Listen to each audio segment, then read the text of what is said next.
Yo, what's happening? It's your boy Fletcher, man. You're now tuned in with the OCT podcast. Listen, the only critical thinking podcast. Listen, we think critical over here. We create our reality. We don't subscribe to another reality that another man has set in place for us. We think critical. We think for ourselves.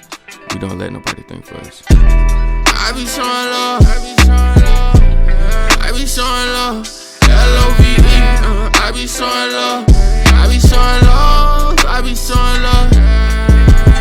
And so today, as you can see by the title down below, I kind of want to talk to y'all or talk with y'all and have a conversation with y'all that I've been having with my peers lately. And that is how labels and titles hinders the growth and the connection that we have or can create as human beings.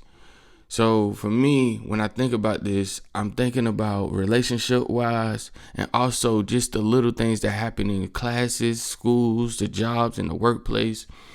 And even as you can see right now with the whole Kanye West thing, not to say he's right or wrong, it's just how he perceives his reality and what he thinks. But we are so quick to label someone and isolate them away from society when they are different from the norm that we subscribe to or perceive to be our reality. Now, one thing I feel like as humans that make us beautiful is us all being unique and different in our own ways.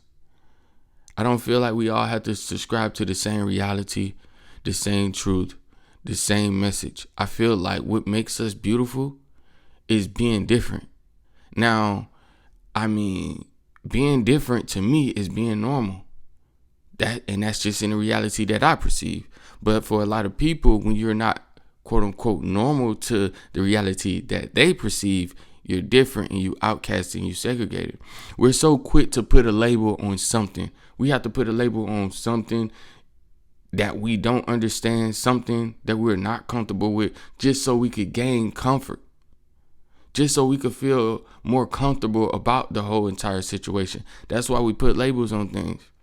But for me, I think there should be just a open conversation, an open-minded conversation with something that we don't consider to be our norm. Someone who is different from us. And I could give a couple examples.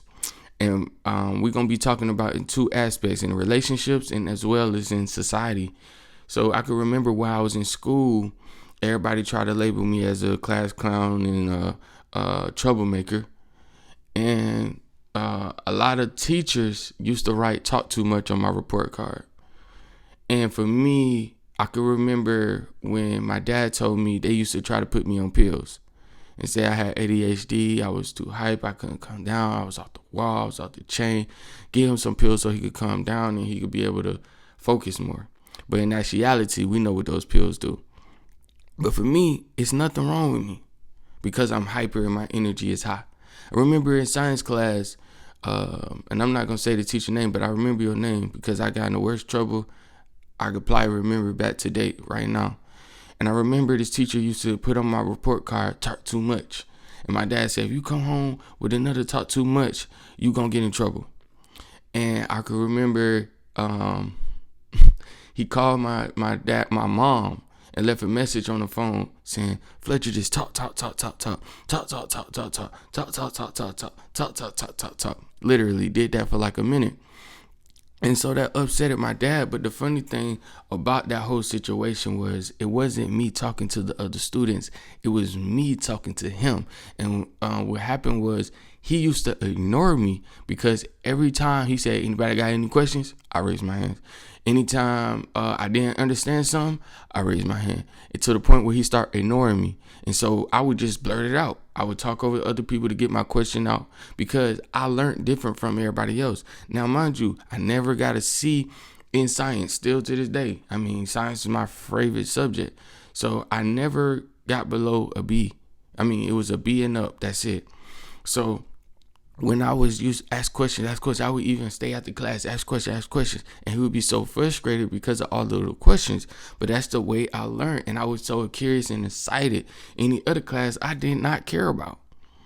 So they labeled me troublemaker, labeled me he just talked too much. They labeled me all of these things. But you could look at me now and some people would say, man, you so wise, man, you so smart, man, you so this, man, you so that. It was nothing wrong with me. Still to this day, it's nothing wrong with me. Everybody learns in their own way. Everybody retains information in their own way. And they try to outcast me and put me in different type of classes, or when they couldn't handle me, put me in ISS and all these different programs where in actuality, there was nothing wrong with me. But we were so quick, instead of having a conversation with me, they outcasted me. They made me look like the bad guy in front of my parents, which I don't understand why a child would get punished for learning another man's history and not his own family history. But hey, man, that's another story for another day. And now when we jump into the relationship side, for me, the titles absolutely don't mean nothing. The labels don't mean nothing to me. And I tell every girl, every woman, every queen that I speak to, listen, when she asks me, am I looking for a relationship, where I think this is going, where am I heading? I tell them all the time, listen, I could care less about any title. And that statement right there is so hard for a lot of women to process, because they're so caught up in the title and what the title's supposed to mean. They're not listening to the rest of what I'm saying. I tell them, listen, I'm only interested in building a foundation and creating a bond with each other, so we have an understanding of where each other is coming from, the direction we're trying to head, or putting forth the effort to head. But they don't want to hear that. They just want the title. So for me, the title doesn't mean anything, because the same thing that a wife can do, a girlfriend can do. And yes, we could get technical about it and say, no, they can't do this and do that. But for me, ring doesn't mean anything. The ring only symbolizes the bond that we created, the commitment that we have together, and the journey that we promised to go on with each other through thick and thin. So we could have those same vows as girlfriend and boyfriend. We just deciding to get the government involved and getting some paperwork on this. But in actuality, it doesn't mean anything, because that wife can still go cheat on her husband. That husband can still go cheat on his wife. Now, some people would say, oh, accountability, she's held accountable, this and that. But that's got something to do with paperwork in the government. I don't recall anything in the Bible, and maybe I'm wrong. You could correct me if I'm wrong. But that ceremony is not for God. That's for us, us to feel good. I don't remember anything about a ring. I mean, that's just something that we do. So for me, yes, I feel like marriage can be an option, just as well as some girlfriend and boyfriend could be an option. Just it only symbolizes what we have mentally. Because if you don't have me in my heart, you're not gonna have me in my penis. If you don't have me in my soul, the soul is the mind, you're not gonna have me nowhere else. And if we not connecting and enlighten each other to uplift our spirits, then we have nothing. So for me, that girlfriend could cheat, that wife could cheat. That husband could cheat, that boyfriend could cheat. They could be committed, they could be non-committed. So the labels don't mean anything to me. But because of us and the reality that we subscribe to, and believing in these titles to mean anything, we want that title to feel comfortable. And it's not about feeling comfortable. It's not about being in our comfort zone enough where we could go to the next day. Sometimes we just have to trust in ourselves that everything gonna be okay. Trust in ourselves that we could have that conversation. Trust in ourselves that we could make it through anything. And I'm not saying that titles in certain aspects are not helpful. I'm just saying the way that we title just every single thing, I feel like it's unhealthy, because it hinders the growth. It hinders the connection. It's just like if we have someone in Africa and we have someone in America. If someone in America go to Africa and we see their culture, we might say, hey, they weird. Yo, they crazy. They this, they that. And then if somebody come from Africa, he be like, what?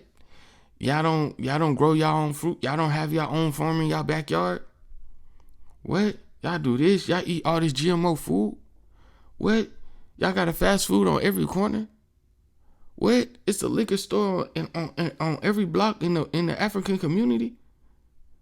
Where's all the natural herbs? What? Y'all weird. Y'all savages. Y'all crazy. You get what I'm saying? Because in Africa, the majority and the masses of people subscribe to the same ideologies and principles which became normal for them, and they became comfortable with those. In America, same thing. So when they collide, then you have, whoa, y'all tripping, bro. What y'all got going on over here? This ain't the way to living. Y'all not connecting with self. You see what I'm saying? So I don't think it should be that way.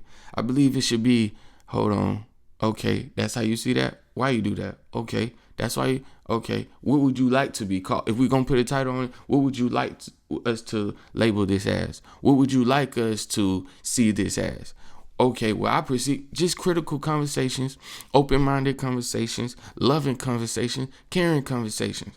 But don't be so quick to label this person special ed just because he don't think like you. Just because chemically in his brain this and that going on.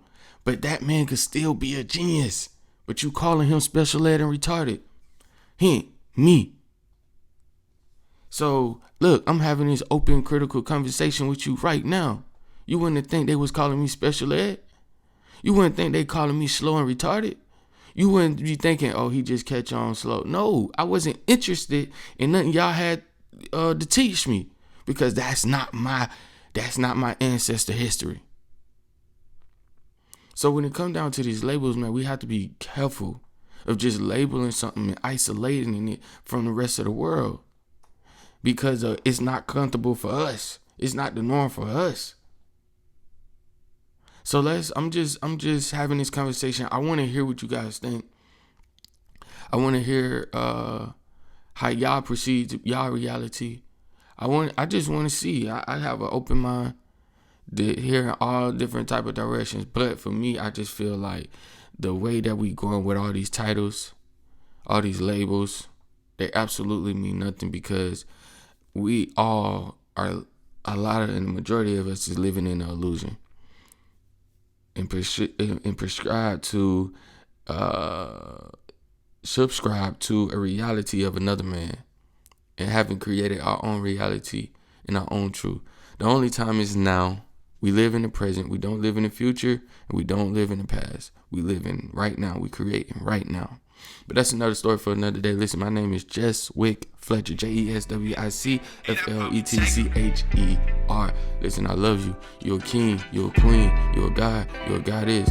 Nobody is better than you. Not even me. Listen, man. If I ain't 369, connect with oneself. Keep your head up.